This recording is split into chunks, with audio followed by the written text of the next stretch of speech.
Tonight, Huntsville City leaders tell us exactly what happened when a billion-dollar development plan was presented to the city in 2012. District 1 City Councilman Richard Showers, who's in a runoff for his seat, held a meeting this week saying the plan for this massive site is back on the table, and his campaign workers told the audience it doesn't happen without his re-election.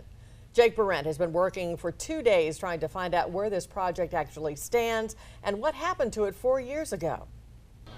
Well, it's just hours ago I finally got some answers, and it turned out this project never even came to a vote.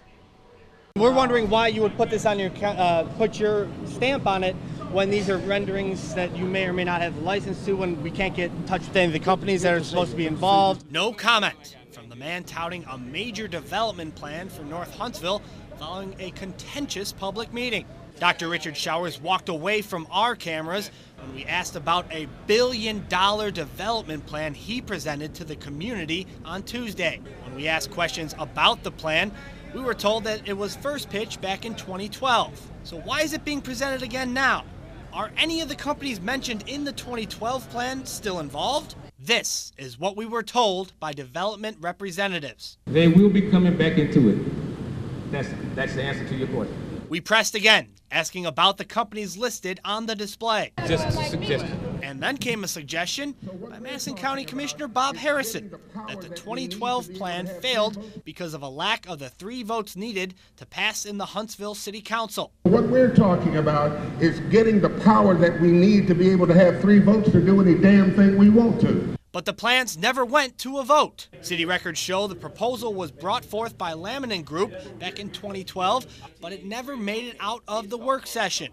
Then Harrison went on to accuse Mayor Battle and the city of Huntsville of shelling out millions to fund other projects. We didn't get the same kind of consideration that Cabela's did with $15 million. We didn't get the same kind of consideration that Yellowhammer Brewery did with $5 million, the mayor's best friend. We didn't get the same consideration of a Whole Foods with Grelier, who happens to be the high school friend of our mayor. Records show the other projects mentioned by Harrison were brought to the city as complete plans by developers. They look to us for what can we do to assist them, and our typical assistance is infrastructure. We don't give cash. We don't pay for master plans. Not the case with Showers' plan. Documents show in 2012 the developers asked for $2.1 million from the city just for analysis and preparation. The city says that's why the plan failed. We have to be guardians of taxpayer dollars, so we don't pay for speculation, but we're more than happy to sit down with any developer with a solid project. We've put a lot of money in North Huntsville, over $250 million. North Parkway is a terrific economic development corridor, and there are other areas of North Huntsville as well. So, if the plan died in 2012 and has very little traction now, was Tuesday's meeting a master plan reveal as it was said to be? We weren't the only ones to notice something didn't seem right. This sounds eerily familiar to me with a well-known scam called the pigeon drop.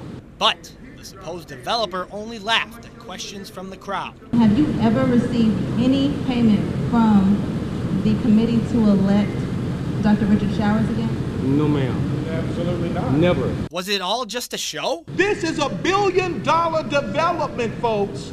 If you vote for this, and you put this man in office that I've been knowing for a long time, this is a fight that Councilman Showers has been fighting. Fight with it. A campaign event for Dr. Richard Showers, where time... The people have already answered your question. And time... Man, you got enough to make a documentary. And time again... We've had all of the answers that have been given to you. I still have half a notebook full of questions. We were left with our hands still raised.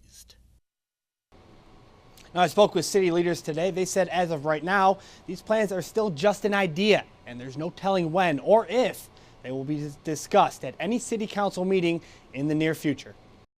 Hundreds of thousands of gallons of water, and where that water is going has one neighborhood asking some serious questions tonight.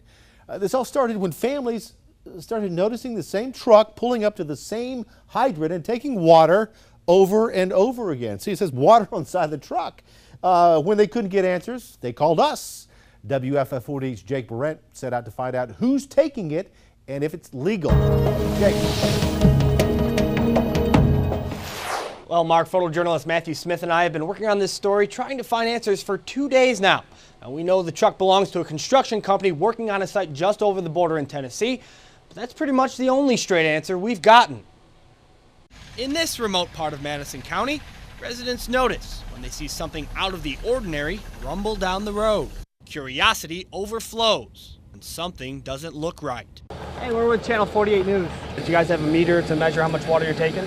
Can we go and see it? Knock yourself out. Okay. But the water meter was nowhere to be found.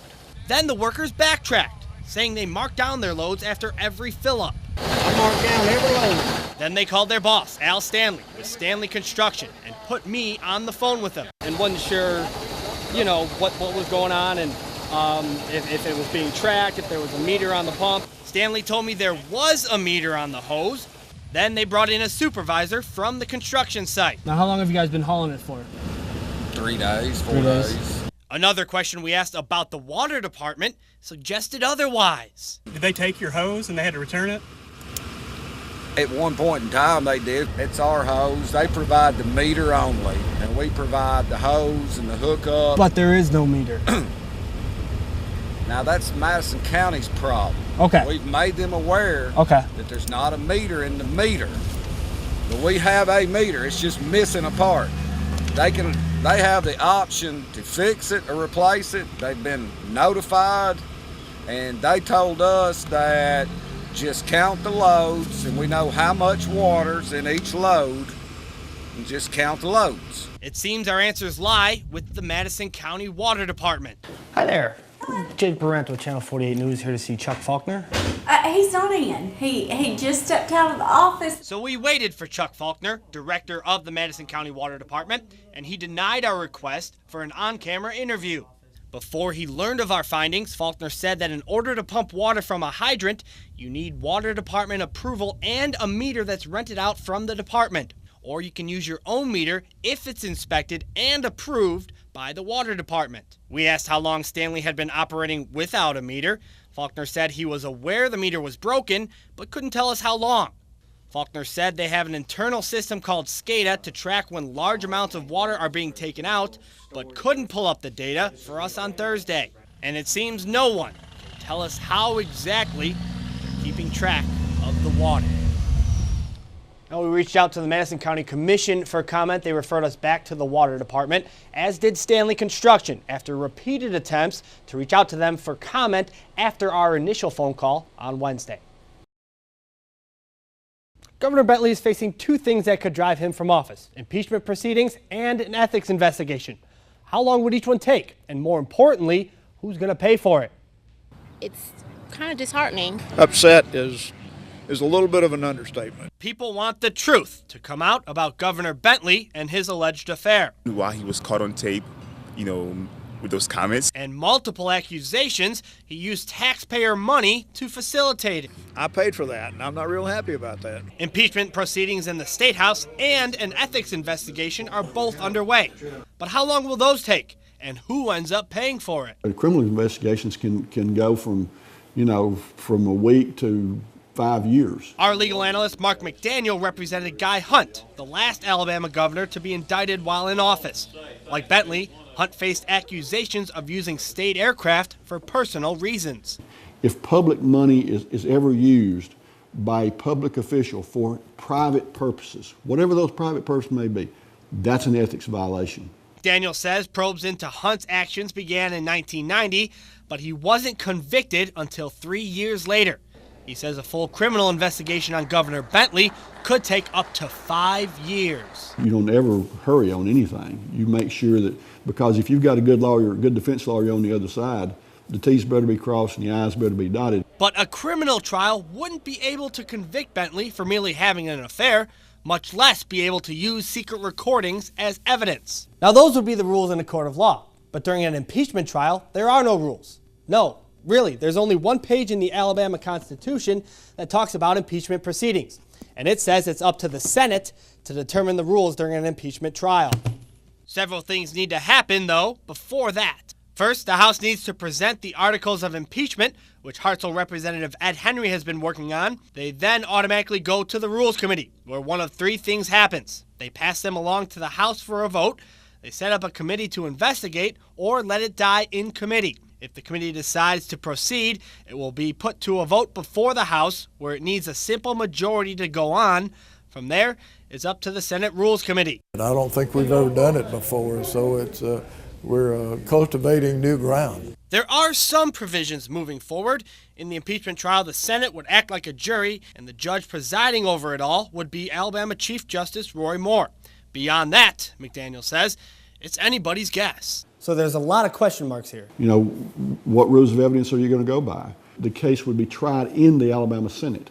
Would they require a simple majority, a supermajority? What would they require? Also, there's no guarantee the process will be swift, but there is one thing it will be.